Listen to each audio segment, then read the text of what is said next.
The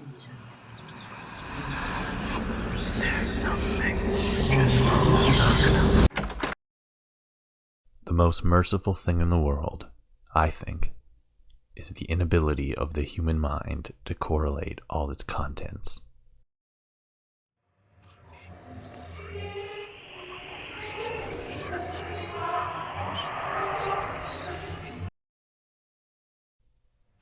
Laying my head down to rest one evening, my unconscious thoughts were filled not with the expected dreams and visions manifested by past years spent traveling the wasteland, but instead of dark hallways that no one man could ever travel over the length of their own lifetime.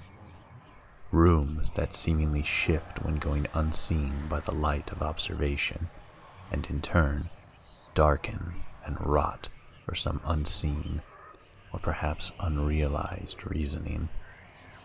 Most notably, this dream seemed to center around a church, one that also found itself to be under assault by this unknown corruption, this festering and decaying, however, seeming to be welcomed and moreover desired. A chapel room filled with people bent at the knee, hands raised, heads lowered, and at its chalice, a well-dressed man made anonymous by shadows. We live on a placid island of ignorance in the midst of black seas of infinity, and it was not meant that we should voyage far. Waking from my restless visions, as if guided by a long-forgotten instinct, I ventured forth into the glowing sea, sought to rediscover a long-forgotten place that the destruction of the world may have satiated, but therein still hungers. Within that endless expanse of irradiated nothing, I would come upon my destination, a forgotten church, mostly buried under the harsh stone and dirt of this glowing hellscape. Beneath this old-world place of worship lay an expansive and impressive network of underground tunnels, pre-war mining equipment, and structures littering the carved and buttressed halls of stone and dirt. Explorations underground were nothing new or exotic to me, so I thought nothing of it as I fearlessly ventured deeper into the mine's depths, in search of treasure, or perhaps some long-forgotten technologies. While I was still quite conscious of the strange circumstances in which I found myself here, reflecting back on my adventure, I realize how careless and foolhardy I truly was while walking deeper into this great earthen maw. I would spend only a short while on the level closest to the entrance of this network before I would soon discover the elevator that would lead me further into the mine's depths, down further where workers of centuries past toiled for their meager pay. It was also during this ride that I was given introduction to the unknown threats that still lay patiently waiting within the lower systems. As I descended deeper into the lower tunnels, I would catch sight of a man, his shadow painted against the tunnel wall, only for it to vanish as the light casting it flickered with waning power. This would happen again further down, only this time with a great many shadows. Their strange dance halted each time the light flickered in and out.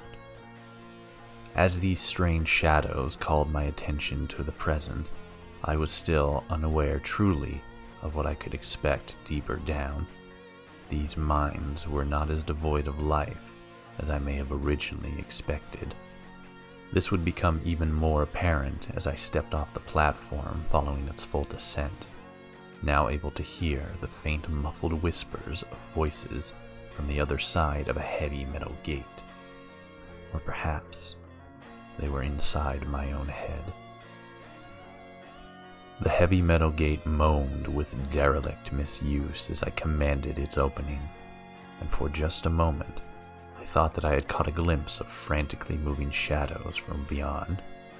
As the door opened to reveal the corridor behind it, I would be greeted by strange black statues of gaunt and decayed men, coated in a substance that, upon inspection, more closely resembled something like obsidian or other deep earth material. Thinking back to the moving shadows I had seen just moments ago in the elevator, I questioned my own logic and assumptions. However, it seemed that the shaft did not present the means of ascending back to the surface, and my only choice was to venture deeper. As I think back, though, I do not recall manually allowing the elevator to descend in the first place. It had done so of its own volition. My journey would sooner rather than later bring me before another door, cut off from electricity, thus blocking my forward progression. Luckily, however, a bit of discovery would bring me to a substation hidden within the mines, allowing me to restore power to the previously inoperable door. This summoning of light, however, would not be without its consequences, as the once empty hallway for which I was to travel back through was now filled with those same petrified statues from before, only now they were quite animated as they lunged towards me. Rotten, shriveled, angry hands reaching from the darkness, or perhaps themselves darkness reaching for me, attempting to pull me into its cold, black void. My years of wasteland survival and training proving to be enough to shake off these specters of eons past, to continue on my journey deeper into the labyrinthian caves below. The deeper I traveled, the more the shadows tried to reach for me, to grab at me, to hold me in place until I too succumbed to whatever presence or existence lived below. Though I would not allow the darkness to take me as well, each encounter would be one that I would not walk away from unscathed. The meager supplies frozen in time, enough to keep me alive, fed, and armed, though I would try not to question whether these items truly had been here for these past hundreds of years, or whether the shadows had placed them here for me to find. Deeper inside the tunnels, I would stumble upon another substation, the path beyond much too dark to travel safely, thus power would have to be restored. Inside, I would find the remains of an ancient laboratory, the shadows frozen in place amongst the long-forgotten tools of science. Something within did catch my eye, though, a strange black ore that I had never seen in all my years of wandering. This stone felt cool to the touch, smooth, and oddly enough, felt as if it had some kind of harmonic properties to it, such as tin or aluminum has. It also very closely resembles the substance that covered the frozen and not so frozen shadows that I had encountered thus far. Were these things comprised of this ore? Could they be? I felt as if I would never get an answer, but perhaps I was not meant to receive one. Within the generator room next door, I had taken notice of two things: a terminal that surely would be my answer to restoring power and moving deeper into the mines, and an opposing wall smeared in blood, noteworthy for the fact that the words, "Give it back," had been written upon it in blood, over and over again. What I found to be most odd about this wall, though, would pertain to its suppliers. The shadows, so far as I had seen, had not even a drop of blood to spill. Given their theoretical origins, of course. How could they? This begs the question, then. Were these originators of this macabre writing here recently? Or recently within the relation of the grand scale of the cosmic timeline? Another answer that I felt as if I would never get, and was not meant for me to discover. Fighting back the shadowy occupants of this seemingly endless cavern, I would continue onward, eventually coming across yet another door that opened upon my approach. As I drew closer, I would notice that near the base of this door's entrance, previously thought to simply be more shadows, was actually naturally occurring veins of the same black stone I had seen in the laboratory above. What this meant for me, I did not at the time know, although I had my suspicions that I was drawing closer to the source of whatever power was keeping me within this earthen tomb. This suspicion would be proven correct, as the further I traveled, the more and more the stone around me blackened, deeper and deeper, until even the light from my flashlight could not permeate the darkness around me, and everything I approached seemed to manifest from the very shadows themselves, floating slowly towards me in a sea of endless darkness that stretched in all directions. The shadows would continue to claw at me, taking newer and more vicious shapes as they drove me forward into a large chamber, pillars of alien black stone walking alongside a river of yellowish water that spilt from a point in the ceiling, hiding an altar covered by candles behind it. These candles outlined the bones of a man long since passed, bones seemingly made of an unknown green stone, not jade, not emerald, or even uranium, but some strange and unknown alien material. Approaching the skeleton upon the altar would cause a section of the wall behind it to open, as if presenting to me a set of stairs to, somehow, travel even further down into the earth. One wonders how I had not passed straight through the earth and come out the other side at this point. Onward still I walked, through halls so devoid of light that I found it a miracle at all that my flashlight still had energy to shine, the claws of the shadows still nipping at my heels as I delved deeper into this walking nightmare. Having passed by many long since abandoned human structures in my descent, I had thought nothing of it when my exploration had brought me to yet another research station.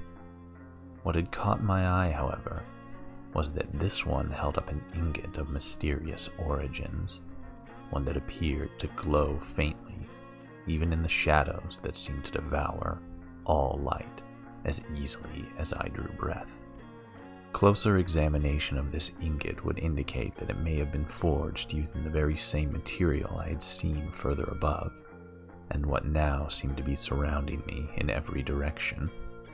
It is here, I am ashamed to admit, where words and memories fail me, as upon touching the glowing ingot, I was once again thrust into the world of dreams, as much as I had been so long ago when my journey first began. What I saw was easy enough to recount in bits and pieces, memories and realities of what had happened to this place, in this place, and to the people who had sought it out, at least partially, the parts that this place wanted me to see. This, however, appeared to be a distraction, as when I had regained what remains of my consciousness, I was standing at the center of a great arena, both words and memories lost to me as to how I had gotten here. The ingot still clutched tightly in my hand, with the fog of dreams filling my head. Walking through the darkness, aimless at first, though the ingot created a path for me to walk. No sense of how long nor how far I had traveled, but my body telling me that I had traveled both in great excess. What memories I do have exist in my mind in such a way as to be intangible and unrecognizable, as if trying to recount the dreams of dreams, images flashing before my eyes as I try to remember back upon them. A burning tree, a decaying hallway, a great beast crawling from the muck, as if breaching the surface of a sea quite alien to our own. This creature having breached our reality in this very arena I stood within, the one now empty of life, save for what remained of my own. In my clutches, I could feel the cold steel of the ingot I had grabbed what seems like decades before. But in my other was something very different. Just as cold, but smaller and oddly shaped. I could feel a small pyramid shape in my palm, my thumb brushing over small indentations, like ancient writing long since faded from the relevancy of both man and otherwise. Before me lay another opening, this one lit by flame, as if beckoning me towards it. This being perhaps the first welcoming light I had seen since venturing this deep into the mines, and the only one seemingly beyond the capabilities of the light-eating stone around it. Forwards I walked, and then upwards I climbed, up steps in the endless void that seemed to stretch on beyond the bounds of eternity. Just as before I had ventured downward, so now do I ascend, returning to the world above. Even now, as I sit under the clear blue sky, looking out over the Atlantic Ocean, I still struggle to put into words all that I had seen and all that I had experienced inside the mines under the church. At times, it's hard to say what happened at all. As the days go by, they feel more and more like dreams, or memories of dreams, intangible and just outside the grasp of human contemplation. The most merciful thing in the world, I think, is the inability of the human mind to correlate all its contents. We live on a placid island of ignorance in the midst of black seas of infinity, and it was not meant that we should voyage far.